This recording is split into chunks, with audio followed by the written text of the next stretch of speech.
What's up, y'all? It's your boy Karibo looking hella African for no reason. Ah, man, things have been going good. Year back, I was living in that tiny house and shit. Now I live in my own fucking apartment and shit. But now I'm on stage two. I literally want some nuts, no homo. I actually want some nuts, bro. But yeah, so pretty much stage, zero is just not having any income and just living at home with your parents, which is kind of a disgrace. Then stage one is having a job, having your own place, doing what you need to do. Now I'm at stage two of my life. What is stage two? Glad you fucking asked. It's being a free ass nigga. It's being a free ass nigga. And the crazy thing about that shit is that I'm getting more support from motherfucking strangers being a free ass nigga than people close to me. Now, I'm not airing nothing out. I have a tendency of airing out niggas and exposing niggas. I'm not gonna expose niggas no more. I'm trying to be cleaner, alright? As you can see with my last song, I didn't have any cussing or swearing, and it's more about like, following God, following faith, and you know, living free.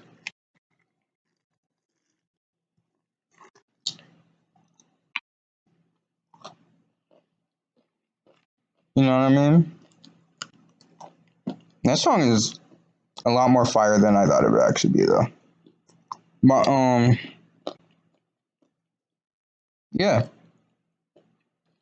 So what the fuck has happened with my life ever since I quit my fucking job?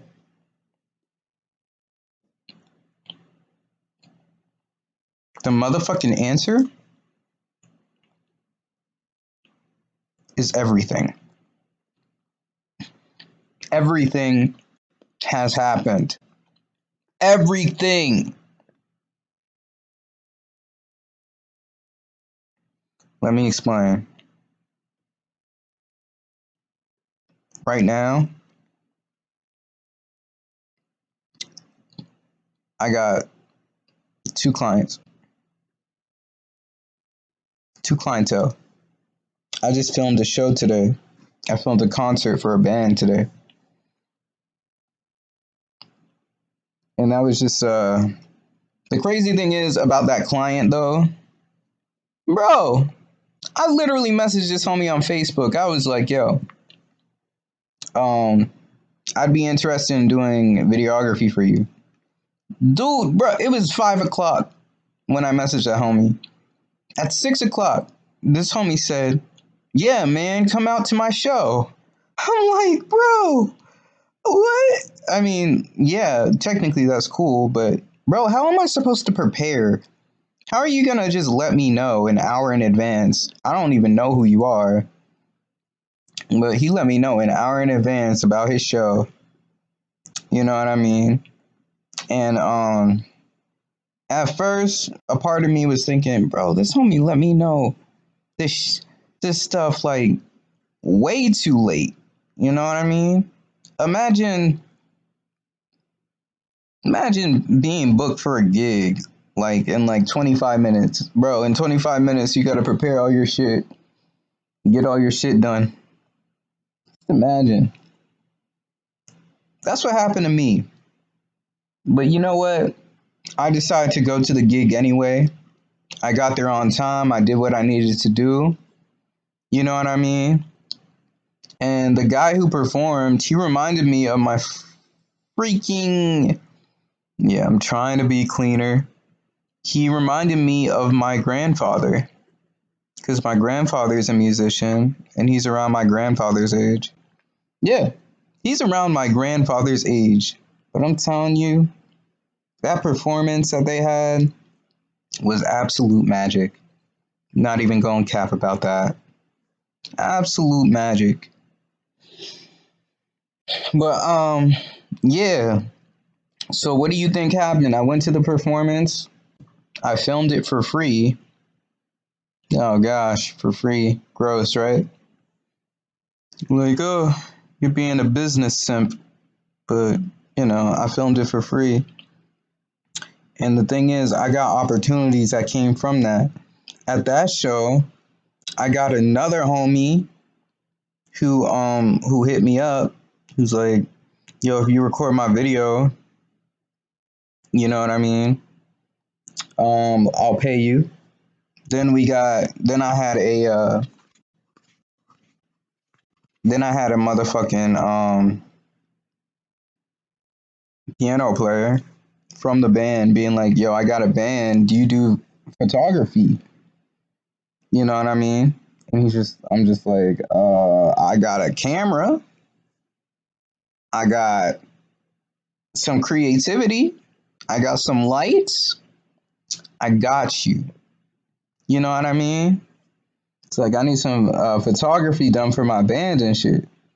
I was like, okay, I'm down.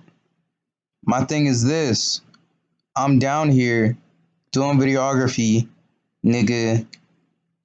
I mean, Mister. I'm trying to like sound cool, but you can't really sound cool without being freaking degenerate.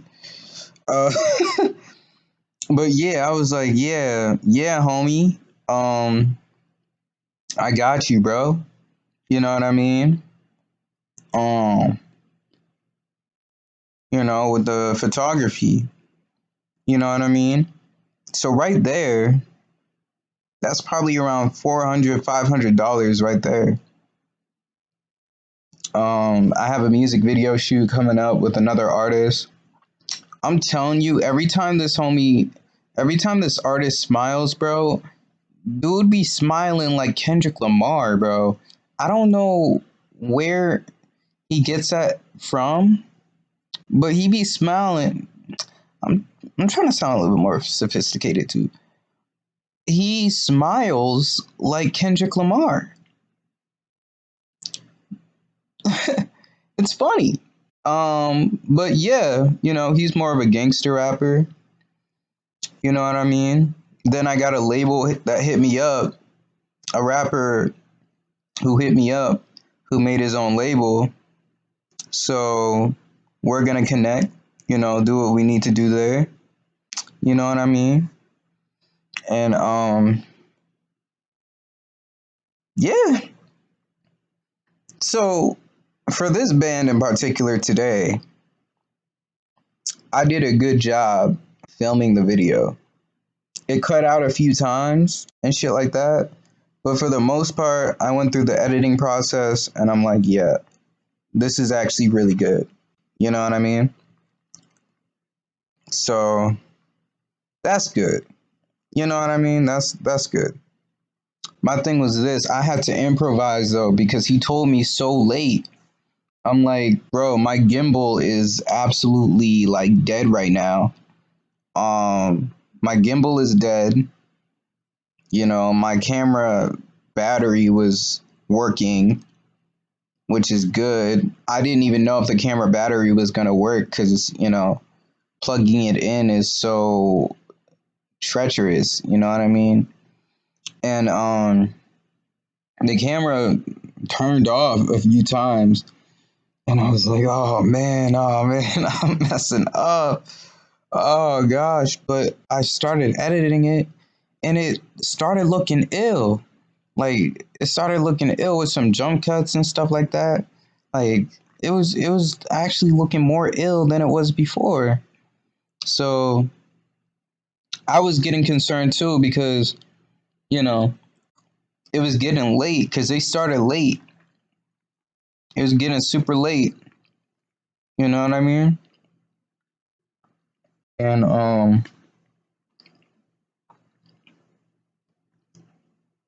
yeah, it was getting super duper late, you know? And so I told homie, I didn't tell him anything, but I was getting worried. And what I mean by it was getting super duper late, the camera was getting super dark, at least from my angle, it was getting super dark, you know? So I just didn't want to be like, oh, this is bad footage because it's dark. But I went into the editing process and I was just like, oh shoot, this actually isn't dark. Like I don't know, I just feel like God is on my side, bro. You know what I mean? It actually looked fine. So I called up my mom and pops and shit, and I was just like, yo, I quit my job, but I'm getting these gigs, doing what I need to do, you know? And I mean, at my job, bro, honestly, I wasn't getting paid that much. It was a livable wage, but it wasn't that much. And with these gigs, if I get consistent gigs, I'll probably be doubling my income. You know what I mean? So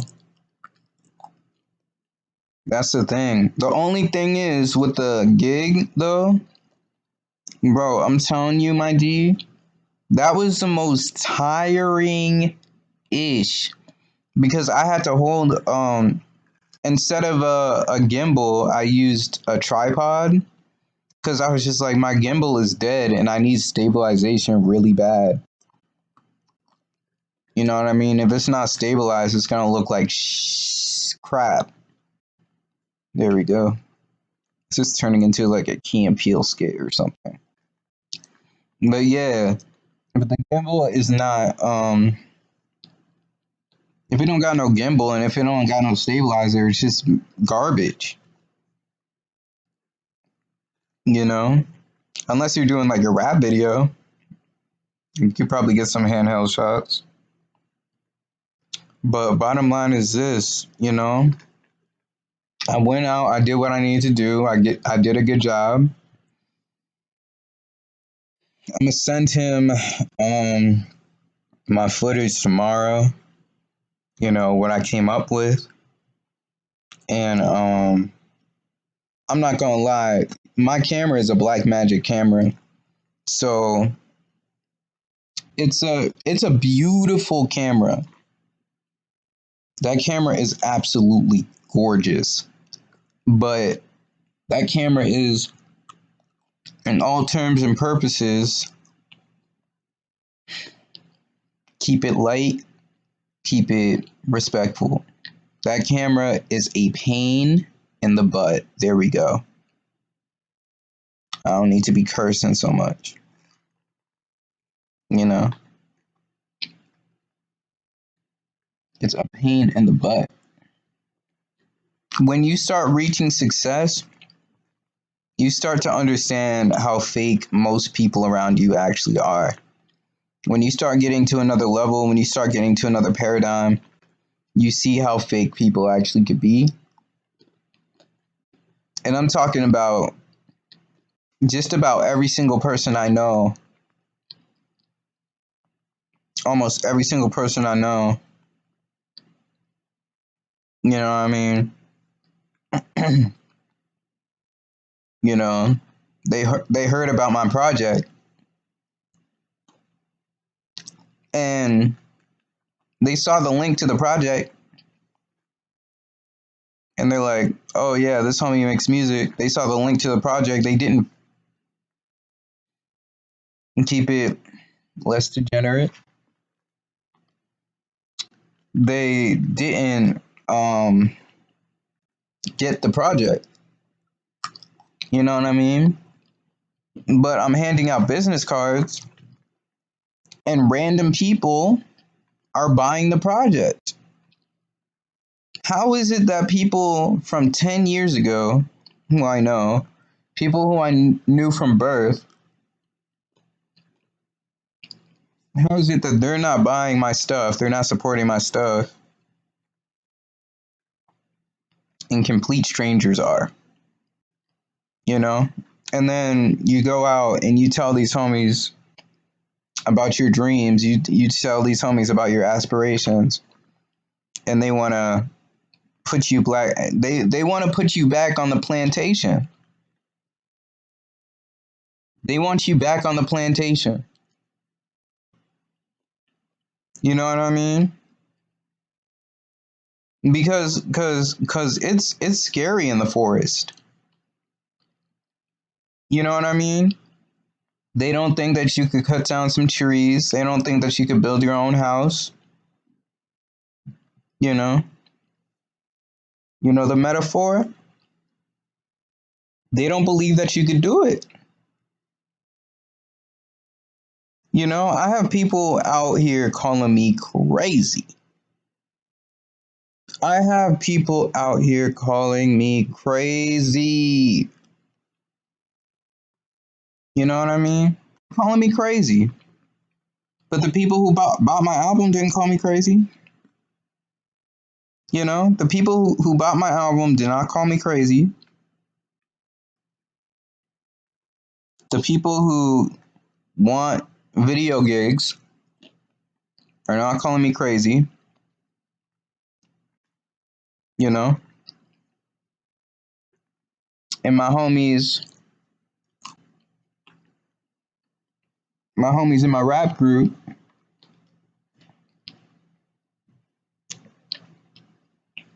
I don't like airing out people's personal business. You know what I mean? But man, I gotta call a spade a spade.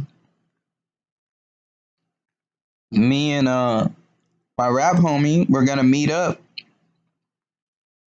so that we could be closer to each other.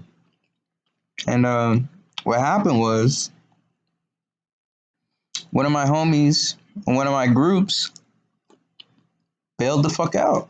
Now you don't really know which person it is, so you shouldn't make a judgment on what anybody does.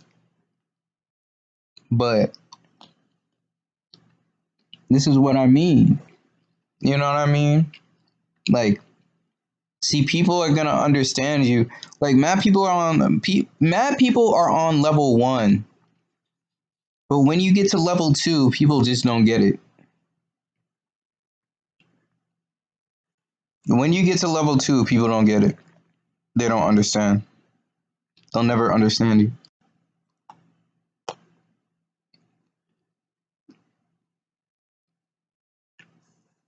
But my thing is this: I'm not going back to the plantation. You know, I'm gonna make this by any means, get my paper, and I'm gonna do it on my own time. You know what I mean? I just be out here chilling. I'm literally gonna wake up at 2 p.m. tomorrow.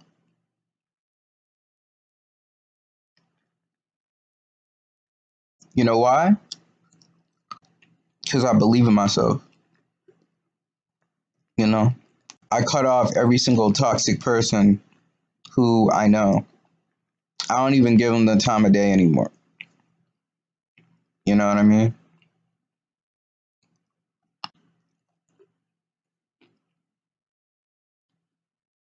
All I could do is do the best I can. That's all I could do. That's all I could do. And I'm just using my creative energy to make the money that I need to make. That's all. They listen. The world wants to kill your creativity. Creativity is a god-like force. Creativity is one of the most godly forces that you could have. You know why?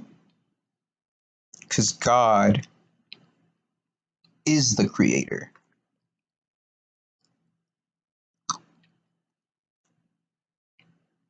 Satan don't want nobody to be like God. And I'm not saying that in a I'm a God type of way. I think that's blasphemous. That's blasphemy.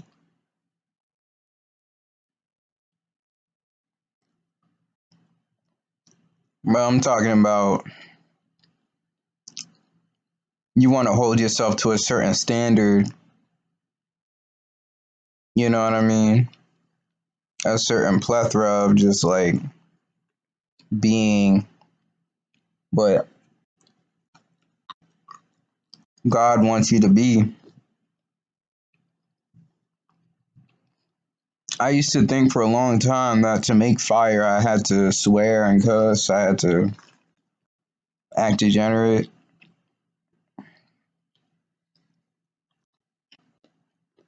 And I still have that lingering inside of me, but I'm taking it one step at a time. That's all. So, that's really how it is.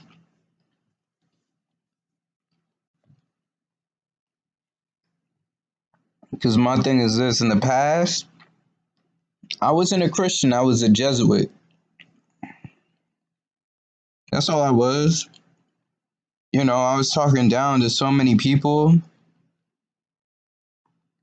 You know, God wouldn't. God wouldn't want to do that. God would want to help save people. That's what I'm getting wrong.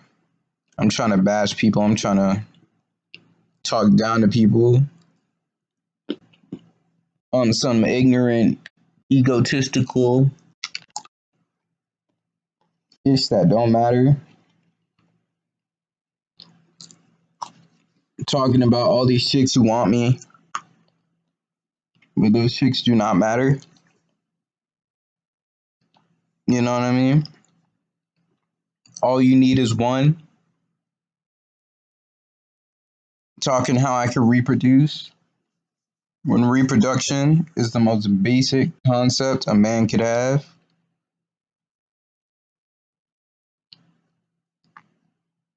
You know? So at the end of the day, I just really want to say, um, my life is very, very interesting. It's good. And I'm gonna edit this video for this band. Their personalities, their auras as people is absolutely magical. I never felt more alive in my life for a long time, you know? So I felt the most happy doing videography for other people and making songs and doing that type of stuff. So, of I'm sick of the old ways that I used to live. I just want to mature, I want to grow, and I can't do that if I can't do that if I'm on a lower frequency. You know, my thing is this: like, I could talk about how all the girls who I dated were narcissists, or like they were low quality, or they were trashy, or something like that. But the bottom line is, the only reason I had those women in my life was because of my self esteem and was because I was low frequency. You know what I mean? Like, God tells you stuff for a reason. God tells you stuff for a reason. You know, He don't just be dictating stuff to you because you know, he just wants to. You know, if I were on a higher frequency, I'd probably already have a house, a family already right now. Because high frequencies attract high frequencies. That's all. You know what I mean? So that's all I really want to say. As I raise my frequency, as you can see, I'm trying to raise my frequency in a healthy way, not a judgmental way. And as I raise my frequencies, I start to value women who I never really valued before. You know what I mean?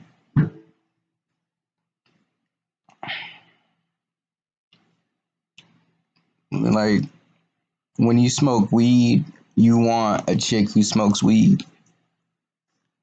You know, most women who, I wouldn't say most women, but it's a toss up